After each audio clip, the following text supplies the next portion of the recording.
Well, here, before you push okay, you're recording. So the other. All right. So we'll continue the recording. This is Rabbi Shaul Osadchey. Once again, I spent 3 decades as a rabbi in Houston as the founding director of the Hillel College Campus Program, and was also with Brit Shalom and Or Hadash, a new synagogue, which later merged into Or Ami, which is the West Houston synagogue now. Then he spent 10 years in Canada, in Calgary, and was a leader of the interfaith community there. Also, receiving a special award. I forget the name of it. Maybe he'll tell us. Sure. From the King. Yeah, it was the UN World Interfaith Harmony Week first prize that we won in Calgary.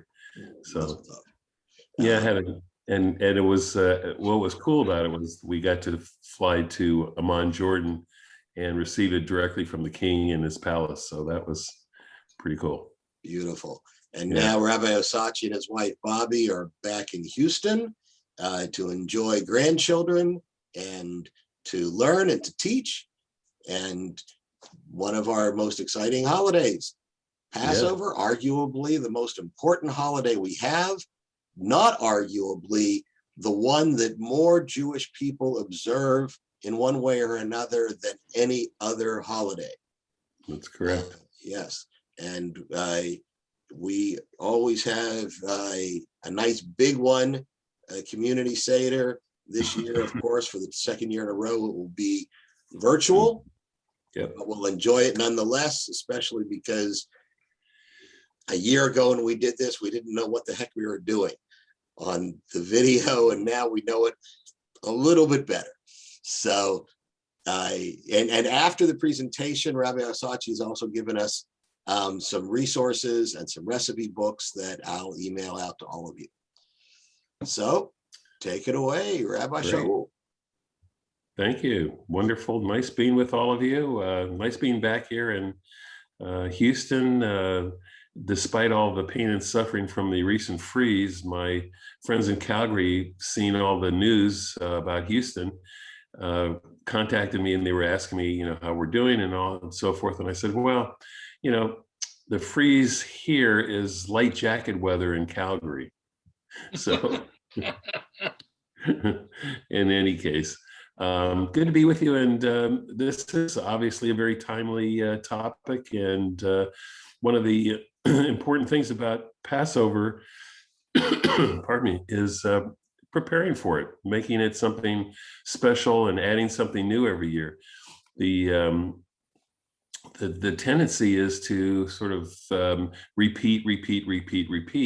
And to the extent that, I can still remember my father, blessed memory, some of his shtick every year, because it was repeated, which is wonderful, part of the tradition, but also there's a lot of reason to add some new things and to kind of refresh the seder every year.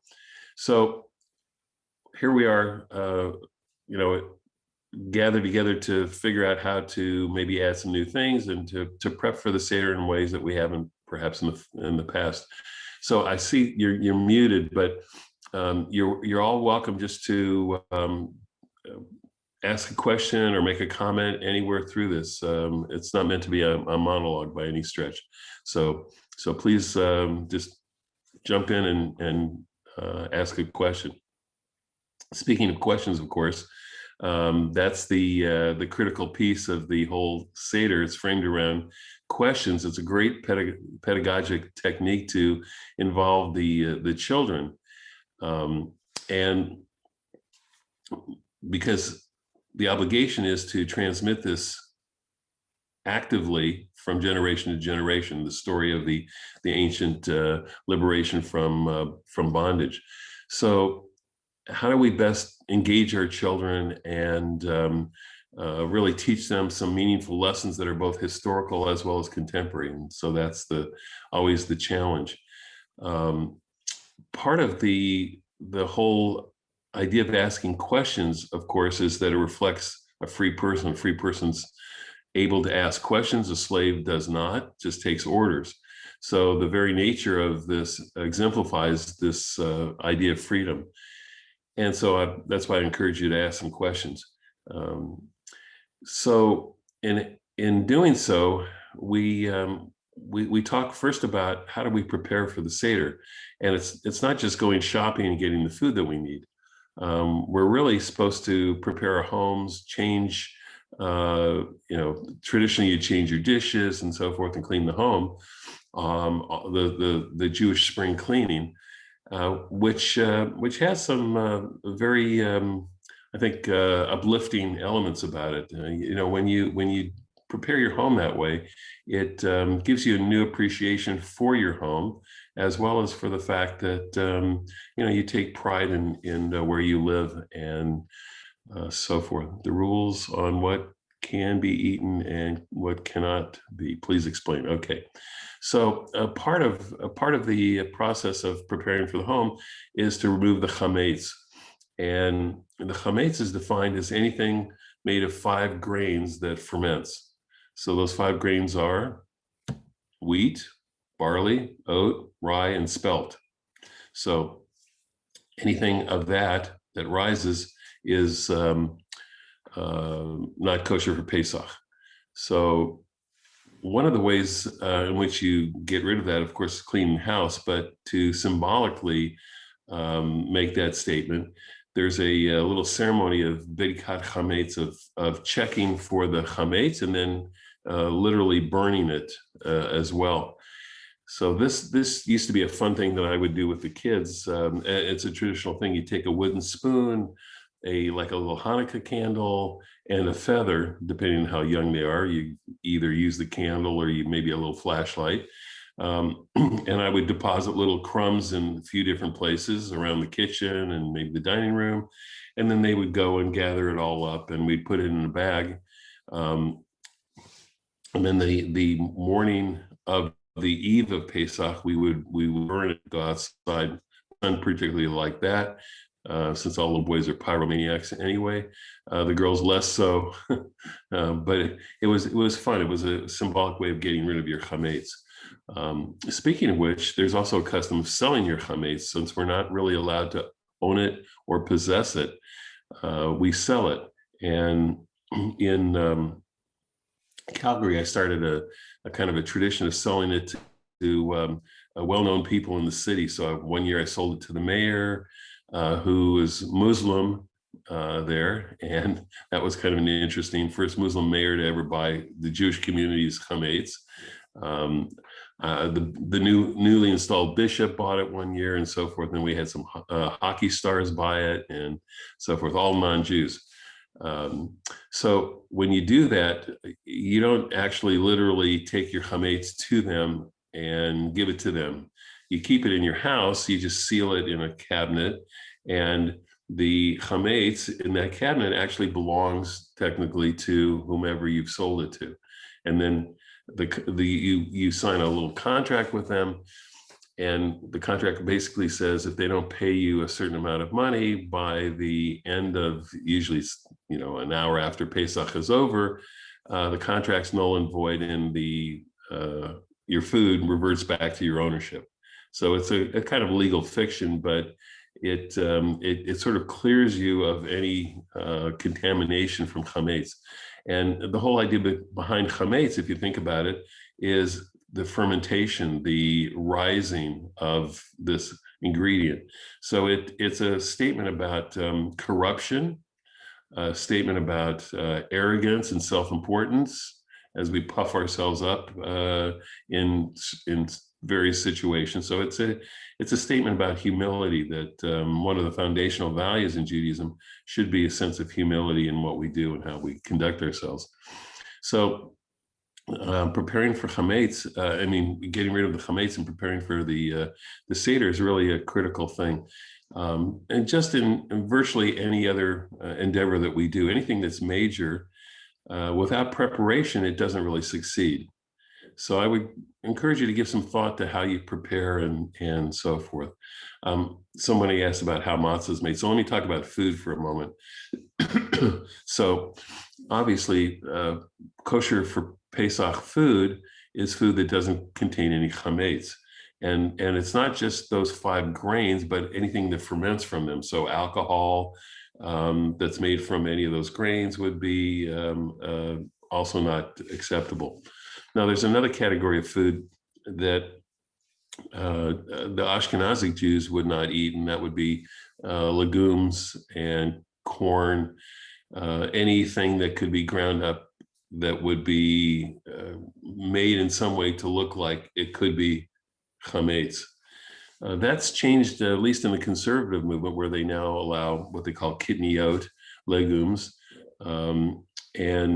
So you might consider on your plate some dish of legumes as a way of expressing solidarity with Israeli Jews who do eat legumes, and also out of a sense of awareness about the diversity of Judaism and the Jewish people, that we don't all have the same customs, but we all follow the same, principles and values of Torah. So now with regard to other food, again, so there's kosher for Pesach food specifically. If you're looking for the place to go here in town, that would be Belden's in Meyerland. Has a huge selection of kosher for Pesach. Belden's closed. What's that? Belden's is no more. Oh, why did I say Belden's? I meant HEB. Sorry. HEB. Thanks, Dan. I was so accustomed for decades going to Belden's. I meant HEB in Meyerland on BeachNet. There you go. It's the new Belden's. In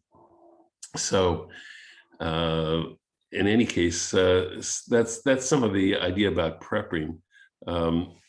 Now, if you're also really strict, you'll have 2 sets of dishes for Pesach as well, which becomes quite a challenge of changing out all your dishes from the regular year. Also wanted to move on. So what's matzah made of? Matzah is made out of wheat or spelt, but it doesn't ferment. So to be kosher, and that's why it's supervised. And one of the types of matzah is called shmura matzah, watched matzah, and that the names of the 5 grains. So it's wheat, barley, oat, rye, and spelt. Those are the 5 grains. So rice flour, almond flour would not be part of that category. So the matzah is made under supervision. So it has to be made within 18 minutes from the time the water is mixed with the dough, with the wheat, the flour. So the machine-made matzahs are automated, and they're kosher, of course. But if you're really, really strict and you want somebody who's actually watched it to make sure it's under 18 minutes, that's the more expensive round burnt matzah called shmura matzah. So if you're inclined. So just a comment about Passover in general. So Rabbi Dan was talking about the fact that this is probably the most widely observed holiday, and arguably the most important. And the reason for that is that it begins the Shalosh Regalim, the 3 major festivals on our cycle. So those holidays are Passover, Shavuot, which comes in 50 days after you start counting from the second night, and then Sukkot in the fall. So these 3 festivals are pilgrimage festivals, and they also have a historical motif. I mean, let me back up. They're agricultural holidays. They are pilgrimage holidays, but they're agricultural holidays as well as historically connected through the motif of the Exodus itself. So they're they're unique among all the other holidays. The other holidays either have a historical theme or an agricultural theme. So Tu B'Shvat would be basically all agricultural, environmental. Hanukkah is historical. So those are a couple of examples. So the other thing that's important about these holidays, these three holidays, is they also embody three themes that are sort of foundational, again, to Judaism and to Jewish life, Jewish philosophy. And that is, Passover represents creation, Shavuot represents revelation, the revelation of the Torah at Mount Sinai, and Sukkot is the idea of redemption, wandering in the wilderness towards the promised land. So creation is the creation of the Jewish people out of slavery.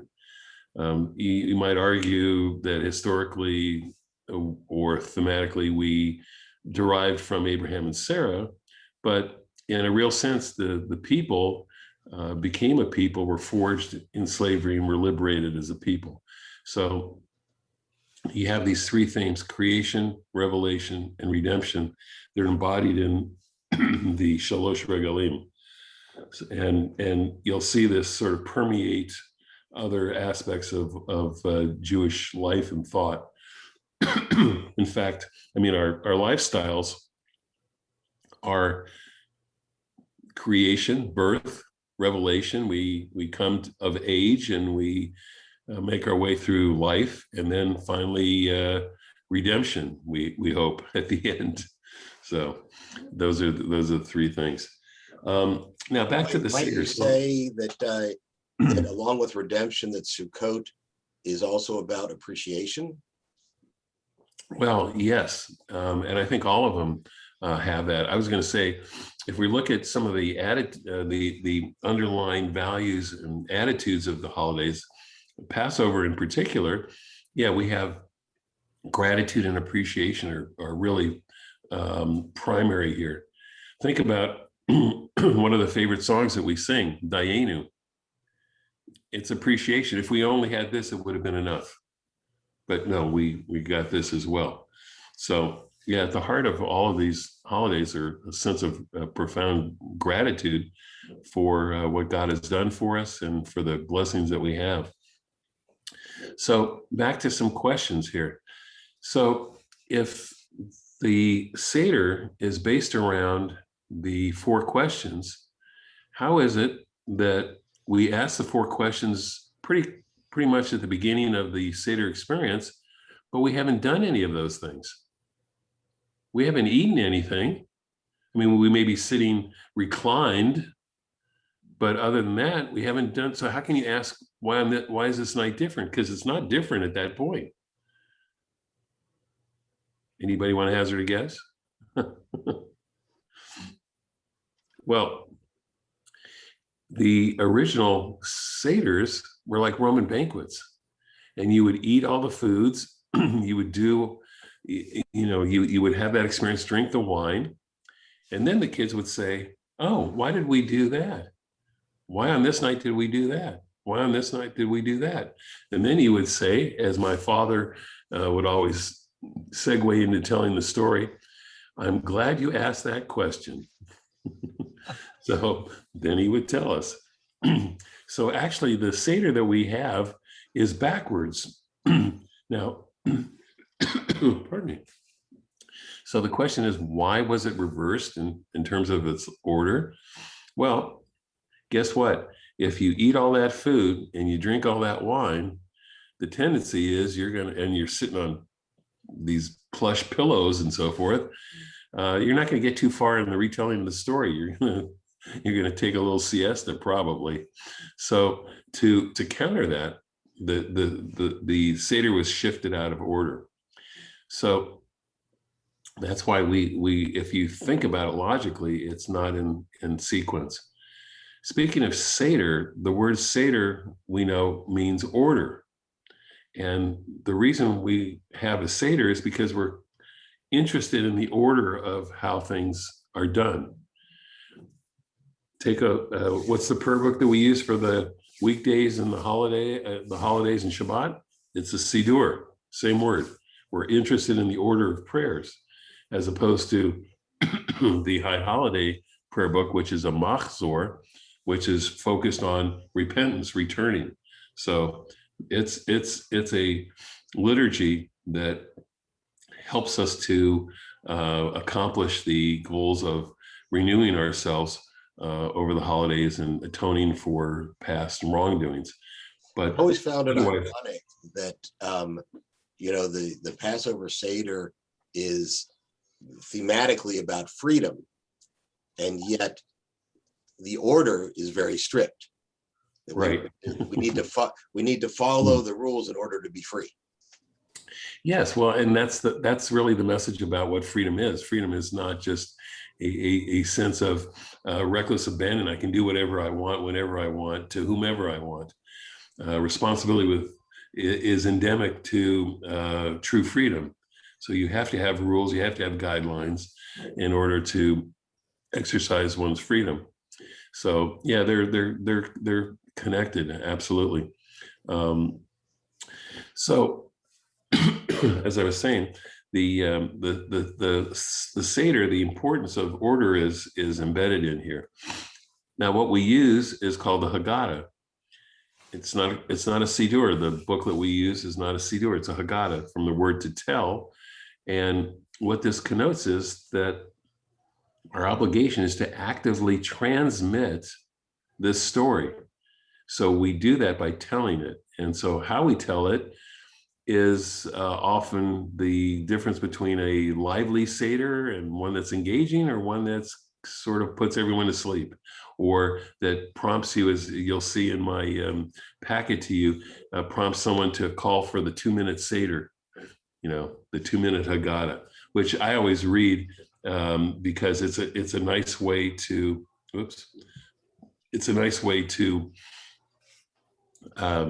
summarize what's going to be taking place during the Seder, in addition to the beginning where we do the order of things. So any questions or comments up to this point? Okay.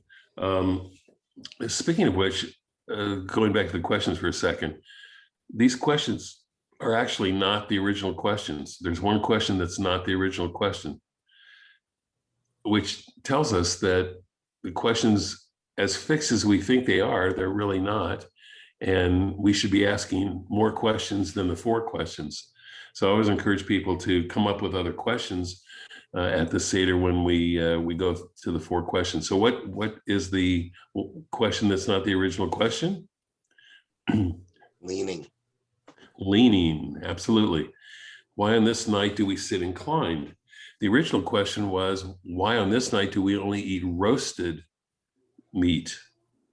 But after the temple sacrifice, the custom was to stop eating roasted meat, because people might think you've made a sacrifice, which would be prohibited. So instead, they changed the question to reclining, which is great because during the year we tell our kids in particular, sit up straight at the table, and here's one opportunity for them to say, I don't have to. I can slouch. I can rest. Speaking of reclining, pillows are a great way to make that happen.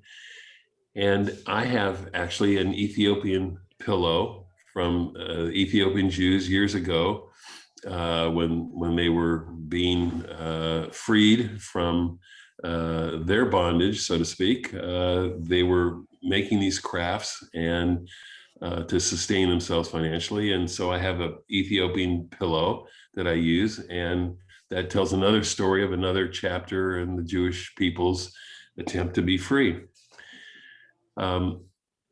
So let's go to the Seder plate for a moment. So one of the But before you get to the Seder plate, I don't want to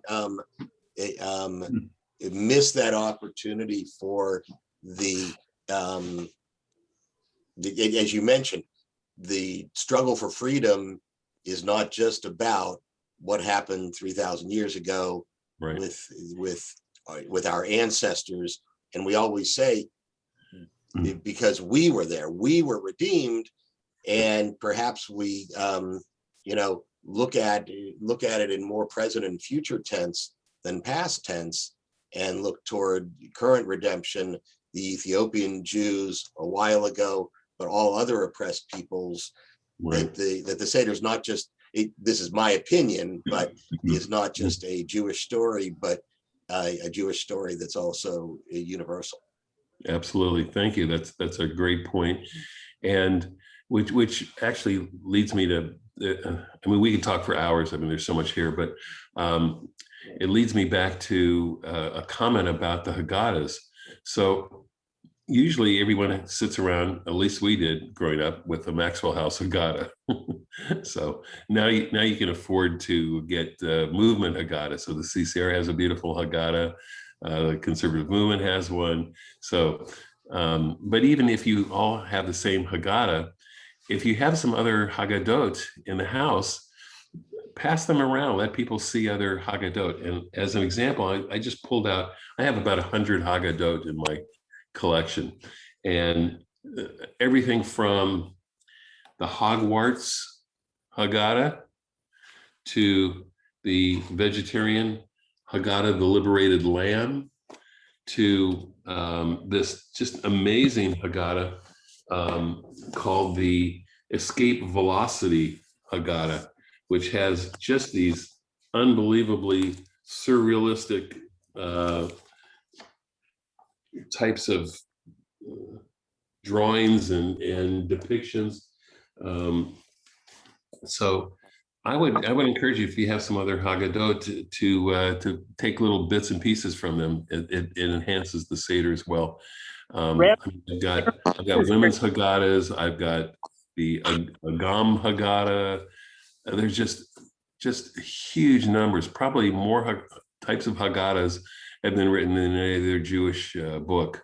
Someone had a question. Was it Roger? Yeah, sure. Go ahead, please. This is Greg Phillipson. Can you hear me? Yes. Oh, great. This is Greg in Austin. Lovely, lovely conversation. My wife and I are diligently taking notes. I did want to mention, and pardon me for interrupting, we are serious collectors of an artist named Arthur Schick. And I assume my dear friend Hy Penn is on here, and he knows Arthur Schick well. That's a Haggadah that people may, if you have it in your collection, it is a fascinating look, and I would take a look and see if you can spot something very unusual in the Four Sons illustration. I won't mention what it is, but this is a Haggadah done in 1939 in the UK. And if you have seen that, I would recommend to all to have your Seder.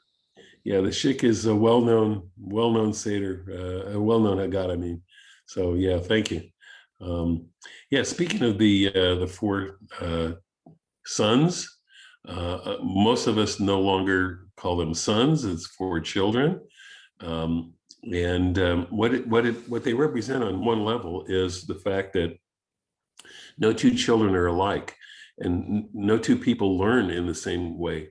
So when you're leading and conducting a Seder, you really have to be attentive to the various learning modalities of people sitting there, the differences in terms of people, personalities, abilities, interests, backgrounds, political backgrounds, religious backgrounds. And the more sensitive you are, the more you can elicit from people their perspective, because one of the key verses in the entire Haggadah is the one that says, "B'chol dor v'ador chayav adam lirot et atzmo ki'ilu hu yatsa mimitzrayim." In every generation, a person is supposed to see him or herself as if they went personally forth from Egypt. So in order to do that, you have to personalize this experience.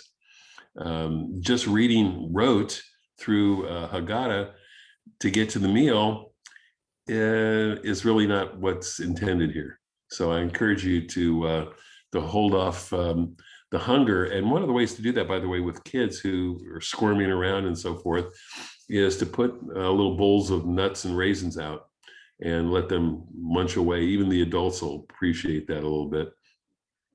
Keeps the edge off the hunger and keeps people focused on on the story and the engagement in the seder. So back to some other ideas that you can add here. One, of course, is the idea of the orange, which has been around for many, many years. I have a little piece in the packet on its history from Susanna Heschel, and it's a way in which you can express solidarity. Originally, it was actually with regard to gay Jews, but it's also now become a symbol for including women at the Seder and the role of women. But I think a better way to acknowledge women, and I have here an example of that, is what I call the Kos, well, I don't call it, but it's called the Kos Miriam, the cup of Miriam. So we put this out on the table, and it's filled with water because Miriam was the one who enabled us to have water, and it's a way in which to say that women played a very fundamental role in the liberation of the Jewish people from Egypt. And so that's an important part to put on the table, along with the cup of Elijah. So the Seder plate is one example of that, with the orange on it. I was going to also talk about the Haggadah. Before we get to the four questions, after the four questions, we ask the four questions, and then we have two explanations about the nature of slavery. So we often just assume people know what slavery is, but the rabbis are very keen on telling us through introductions by two rabbis what is the nature of slavery, and it leads us to an exploration of that in terms of modern times. What is slavery today? So one of the rabbis, Shmuel, says, Avadim Hayinu, we were slaves to Pharaoh, meaning we were physically enslaved. We were, we were forced to do labor. We had no rights, completely enslaved physically. But the other rabbi, Rav, will say later on, when he talks about his interpretation, he says, Mitchila ovdei avodah zarah hayu avotenu. In the beginning, our ancestors served idols. So he's suggesting that the nature of slavery is essentially a spiritual one. And we can attest to that in different ways, thinking about and bringing into the Seder other people that we can turn to as examples of heroic lives that were led in defiance of slavery. So you can cite, of course, Nelson Mandela, 27 years in prison, and yet he was a free man. The prisoners of conscience, Soviet Jewish prisoners of conscience who were in prison, yet they remained free. Sharansky and others will come to mind there. So I think that's a kind of a key piece as well. Some of our members are aware that I've done several seders in prison with incarcerated Jewish inmates. Yes, great. And the irony of that, with the bread of affliction being the taste of freedom, that they were able to, where their lives are so regimented that for one afternoon or one morning that they were able to follow their religion rather than, right. Even though their lives are far from free. Yes, great. Also, this is a point in which the issue of human trafficking certainly can be raised as well. Someone asked, why do we have two seders? Well, that's because of the diaspora, and going back 1,000, 1,500 years, it was very difficult for people to know exactly when the new moon was sighted and announced, and so rather than being incorrectly observing the holiday at the wrong time, by having 2 days, you would then be able to do that and sort of be safe. Actually, the real reason is the second seder is for leftovers. That's why. Sorry, what was the question? That just, another comment. This is Greg again. I happen to also lecture on Jews of the Confederacy, and I just gave it, I think, on Monday. Again, I've given it to civil war groups all around the country. And really a very interesting thing when you talk about the South and plantation owners that were Jewish and that were slave owners. And it's such a difficult thing when the question comes up, how do you, here's a people whose religious beliefs were founded on escaping from Egypt all those years ago. And here they come to America and they're slaveholders. It's a really difficult thing. I was curious of how you might address that. Until you brought it up, and never been really part of any conversation I've had at a Seder. But given the recent controversies about statutes and white supremacy and so forth, I think there's a place for that at the table this year, for sure. Obviously, from a biblical point of view, slavery was permitted. It was permitted, but it had certain parameters and certain guidelines, and there was a yovel, a jubilee in which slaves were freed, and so forth. So the biblical slavery is maybe a little bit different than the slavery of the African Americans, but nonetheless, people justified it, and I think those that did, using the biblical model, of course, were stretching Jewish, the evolution of Jewish thinking, put it that way, and Jewish practice. I don't think there were rabbis that were condoning slavery as such in the South or anywhere else for that matter. During the medieval or even the Enlightenment era, or certainly in the past century. So I think it's a kind of a justification that these Southern Jews were using to maintain their lifestyles and their standing in their community. So, but certainly open to other thoughts about how to address that. Good. Okay. Well, here's some other thoughts as we continue on. We have, as Ashkenazic Jews, basically we have a certain,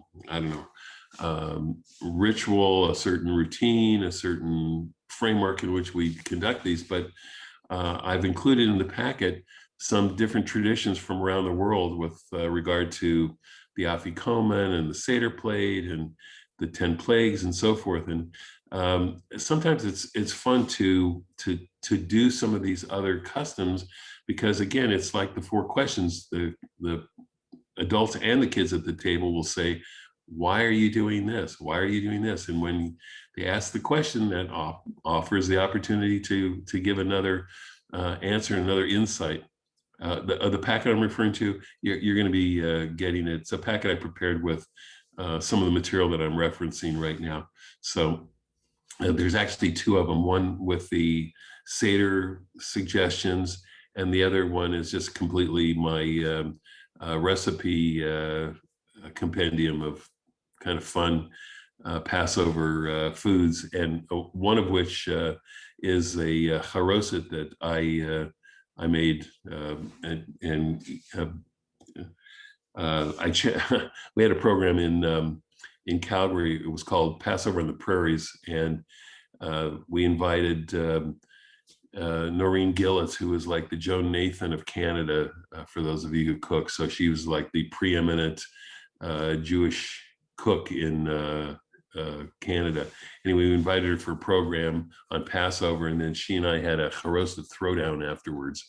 And so I had to come up with a recipe, which is in the recipe booklet, so you might take a look at it.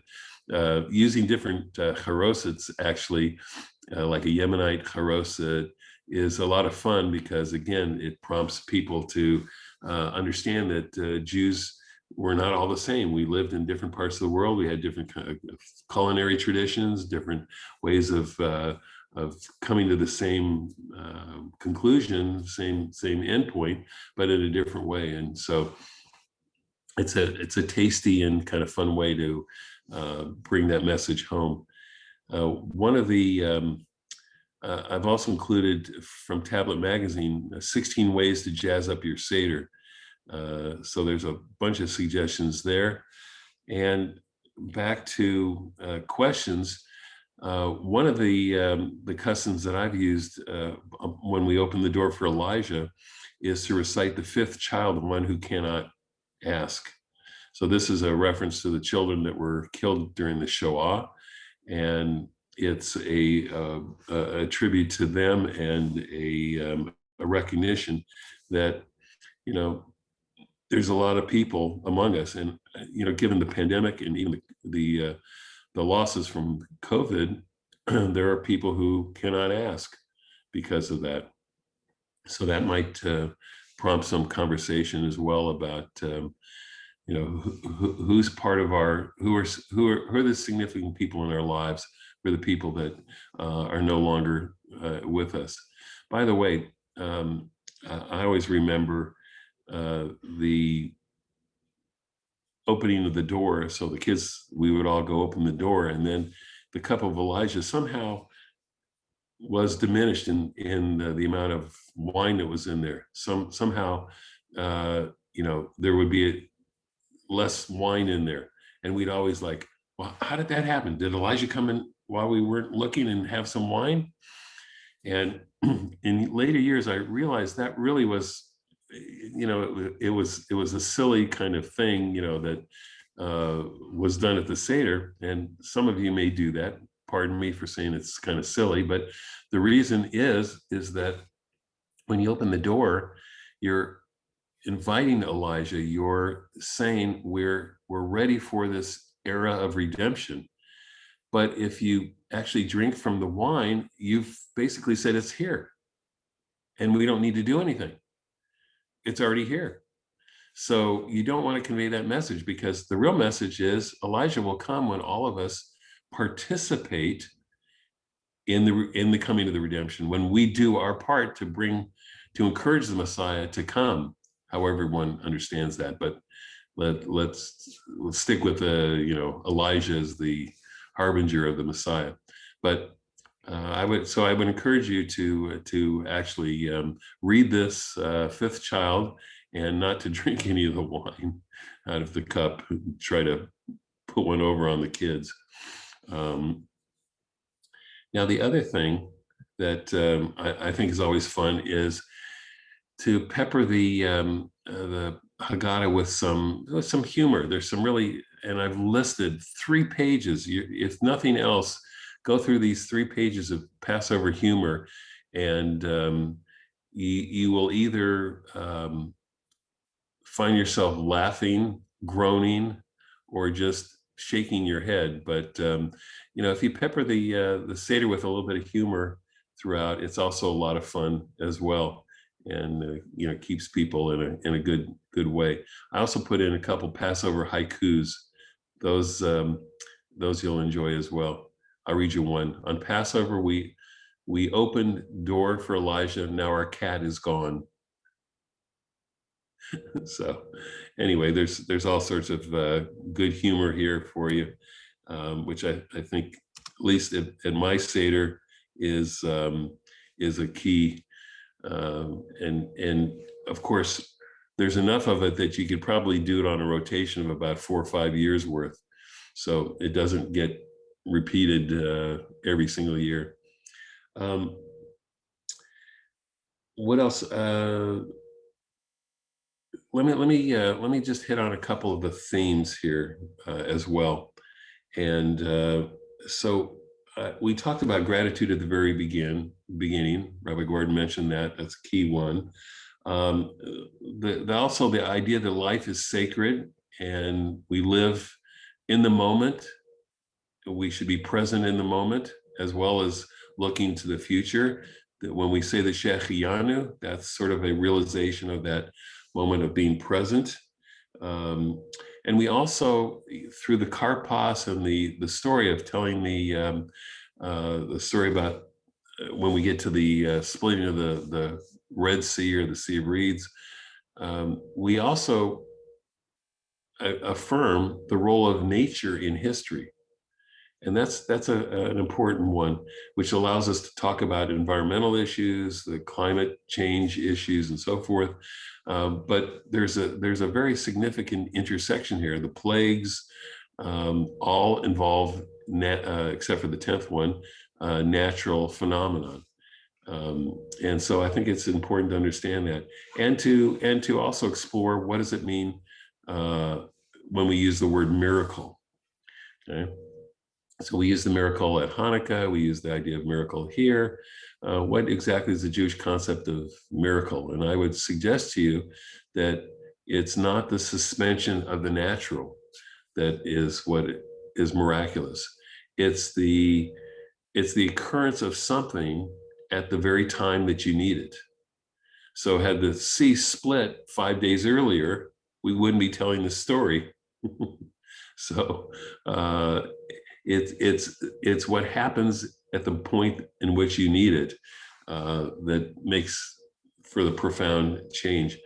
And of course, a lot of people are tempted to explain the plagues as in scientific terms. You know, there was a meteor that came, and that's why the Nile turned red, or there were fish kills, or there's all sorts of explanations for these things, low tides and whatnot. But on some level, that's sort of beside the point, I would say. And when we talk about miracles, I think it's the convergence of something significant precisely at the point at which we need it. And of course, people also talk about miracles as daily occurrences, and that's again a kind of a sense of being aware about what's happening in your life and being able to identify things that are significant. If you could go comment ahead. a little bit about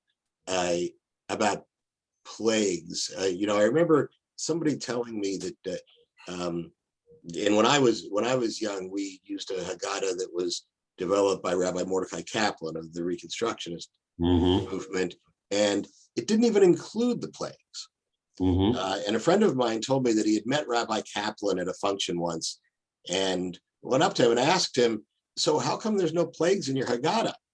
And Rabbi Kaplan said, "I never really liked plagues." But it's that whole concept of, and even in the Torah, how our redemption required others to suffer, and how a modern person can work that into our morality today. Well, here's an interesting way of perhaps of coming to this. So a number of years ago, a woman from Second Baptist Church called me. She said they're doing their Passover play, which gave me chills. But so she was talking about doing their play, and she said, "What side of the door was the blood put on?" Now, for all of us who grew up and have seen Cecil B. DeMille's 10 Commandments, of course, you see the blood being smeared on the outside of the door, on the lintel. So she asked this question, and I said, that is a brilliant question. No Jewish person has ever asked me that question. And that question is being addressed by the rabbis in the Mechilta, which is the rabbinic commentary on the book of Exodus. So here's what the rabbis say. They ask the question on what side of the door. Now, why would that make a difference? If you put it on the outside of the door, it's visible publicly, which means that the Egyptians and the Egyptian police would be able to see that something's up. They would see there's going to be an insurrection because everybody who's Israelite is putting blood on the outside of their door. Something's up, which would put everybody at risk. Okay, so now what if you put it on the inside of the door? Well, the only people that can see the blood would be the people inside the home. Now, just as let me back up a little bit. The angel of death is really not a factor here. So it's not really telling the people, the angel of death, where the Israelites are. The angel of death is an agent of God. God knows exactly where everyone lives. It's got everybody's address. So didn't need to know where the Egyptians lived and where the Israelites lived. So this was not for the angel of death. It was for the people, the Israelites. So again, if they put it on the outside of the door, it meant they had faith in God, that God would protect them against the potential backlash from the Egyptians. If they put it on the inside of the door, it was then a message to them, which is germane to the point that you were making, Rabbi, that their liberation was coming at a cost, and the cost was being paid in blood. That there would be people who would suffer, there would be people who would die, that freedom is precious, and to protect it inevitably requires the sacrifice of human life. And so that's a key piece of this. Whether you use the plagues as the motif, or you use the blood on the door, that's the message. So yeah, he also, Rabbi Kaplan didn't mention, I'm sorry, he mentioned Moses, whereas the traditional one does not. So he was interested in human intervention and the role of humans in the liberation, whereas we downplay in the traditional Haggadot the role of Moses, saying that this was at the hand of God. This was the divine intervention. So yeah, different perspectives, all of which gives fodder to more conversation and more discussion at the table. Now, eventually, you have to get to the meal. You don't have to, but you'll be very unpopular if you don't. And so the meal is actually prefaced by Hallel, which is appropriate because the Hallel, again, is the psalms that really express praise as well as gratitude for our freedom. And you know, we tend to minimize it because at that point we're trying to get to the meal. But I would encourage for you to at least read one of them, as well as saying Birkat Hamazon or some form of grace, if you will, after the meal. So please do that. And then, you know, it's time to eat and it's time to sing, and that's what makes the Seder memorable and enjoyable for everyone. So, about some questions. We're a few minutes away from 1 o'clock, but any comments or follow-up comments? Love to hear from anybody.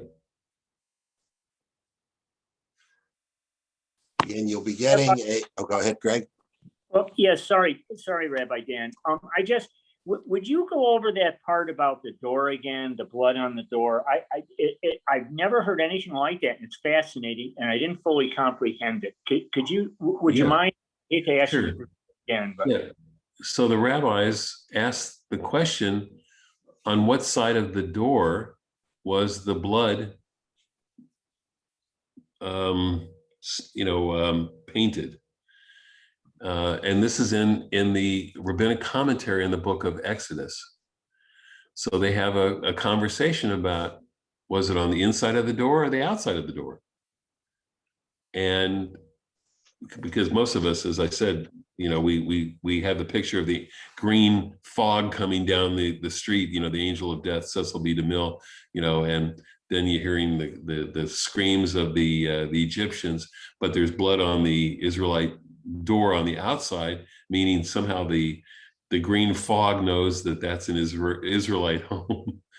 Leaving all that Boba Misa aside, so the rabbis asked this question, and the two answers are, well, if it's on the outside of the door, it means that they had faith in God that they would be protected, because on the outside of the door, it's public. The Egyptian people or the Egyptian authorities would know that there's some kind of rebellion taking place, because there was a coordinated message sign on all the doors of the Israelites.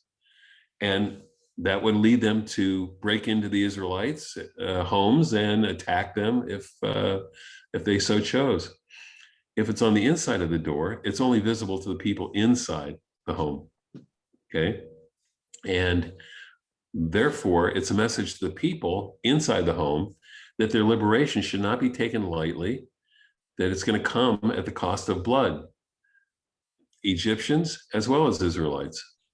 So in other words, they might put the blood on the outside of the door to make a public statement, or on the inside of the door to make an internal statement, but that the Israelites, some might have chosen the outside, some might have chosen the inside, and the message is just as powerful either way. Either way, and we don't really know because it doesn't say in the Torah which side of the door. So it could have been on either side. And is there any, thank you for doing it, Rabbi. That was the last part that I really didn't quite get.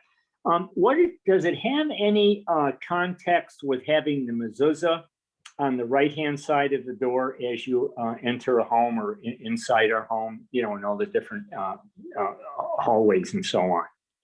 I'm sure in some way they're connected. I mean, the lintel of the door is key, you know, because when you're walking into the home, you put the mezuzah on the right lintel, so it's to your right. So as you're walking in, you see it, and it's slanted, which is pointing into the house, which is to say that this house is a house that observes the mitzvot, among those being kind and compassionate and welcoming of the stranger and the guest. So that's an important statement. And it's tilted in, as I said, that's the direction. So I'm sure there's some connection to just the overall importance of the door as a you know what am I trying to say, as the place from which people enter and exit, and the role of welcoming people. And there was a question about traditional songs that may or may not be part of the traditional Haggadah, but songs that we sing as part of it, as you know, almost every seder includes Haggadah, which isn't part of the traditional original Haggadah, and some other things. If you have some comments about some of the songs.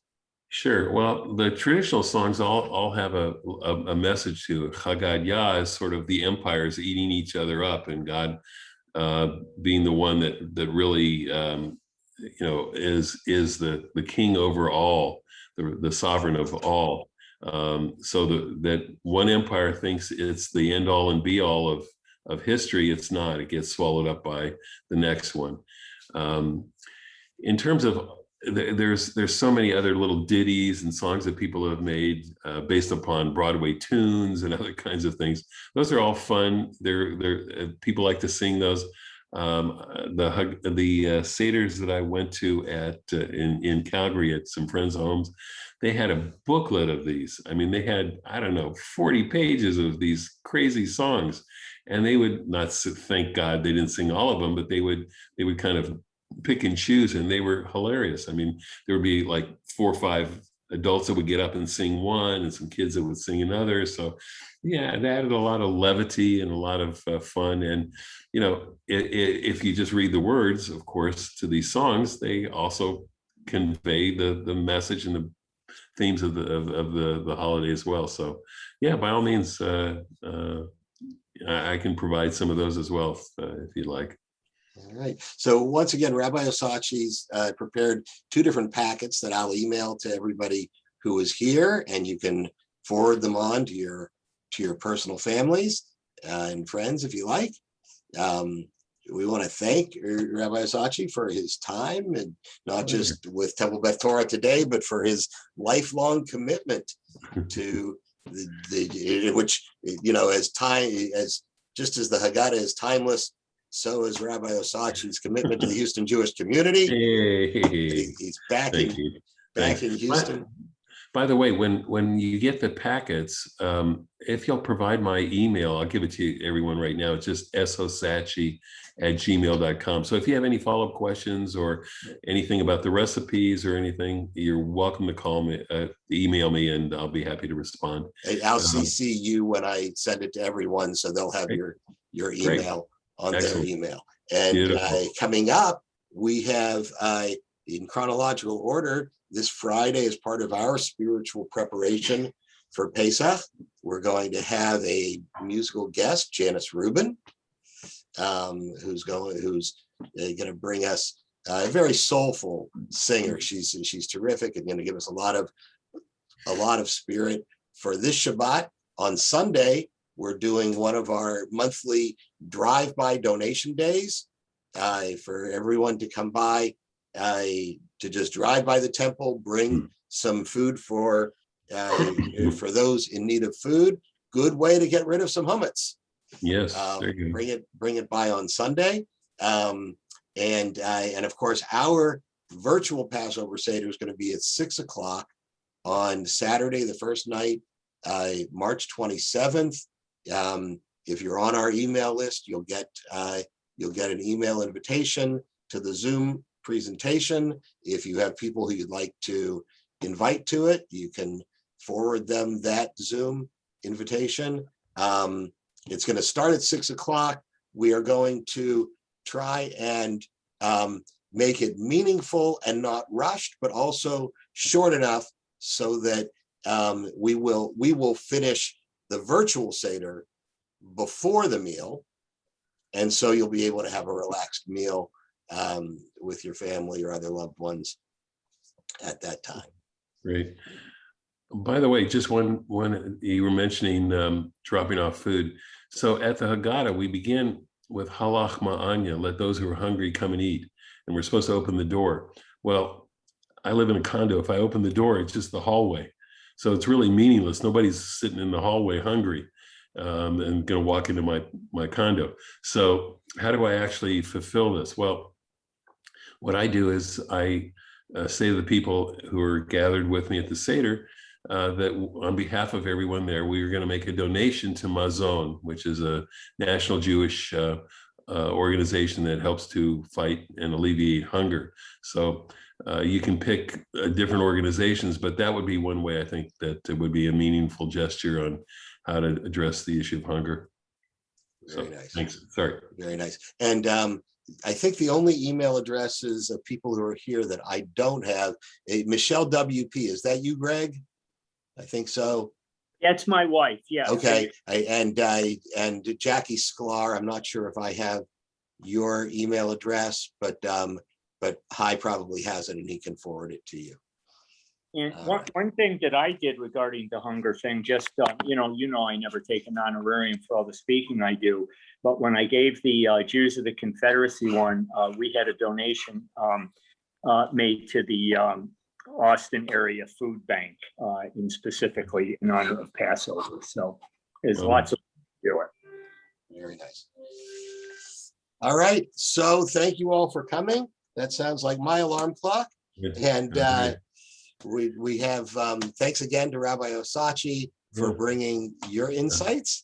A sweet and happy Passover to everyone. It will continue. All right. Jackie Sklar, I don't know you, so if you want to send me an email at rabbidangordon@gmail.com, I'll be sure to get you the packet. I'll do it. Thank you. All right. And so everybody have a good afternoon and hope to see you Friday. Thank you.